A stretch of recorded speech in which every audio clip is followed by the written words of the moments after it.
Yat-seng is going to step down after serving as Macao's chief executive for 5 years. In an earlier interview, He looked back on his push for the enclave's economic diversification. He also said during his term in office, the fiscal reserves saw an increase of 50 to 60 billion Macao patacas. Danny Zhou has the story. For decades, the gaming industry has been the mainstay of Macao's economy. Recently, Macao Chief Executive Yat-seng took questions from reporters at the celebration of the 25th anniversary of the city's return to Chinese rule. He mentioned that during his term of office, Macao's gaming law was amended. Along with a new round of casino license bidding, the gaming industry is now more tightly regulated.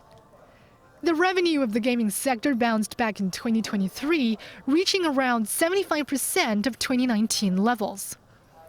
And this accounted for 37.2% of Macao's GDP.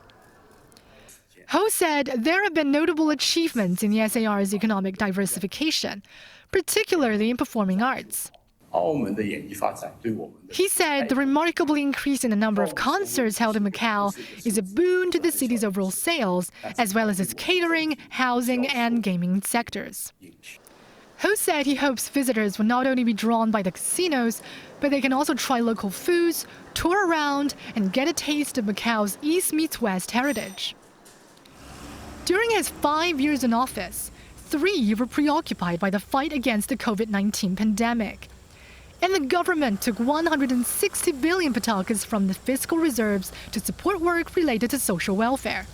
He voiced his preference for a precision policy, which he says can allow the government to take targeted measures to solve problems and provide safety nets for those in need. He also said the Macao government remains in a strong financial position. The fiscal reserves have gained 50 to 60 billion patacas when compared with the pre-pandemic figures in 2019, and there is no debt to repay.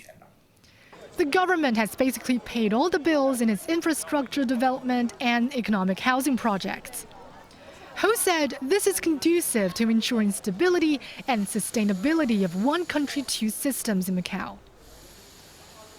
He added that the building of the Guangdong-Macao in-depth cooperation zone in Hengqin has established a legal system that suits the paradigm of Macao while meeting mainland demands. Danny Zhou, TVB News.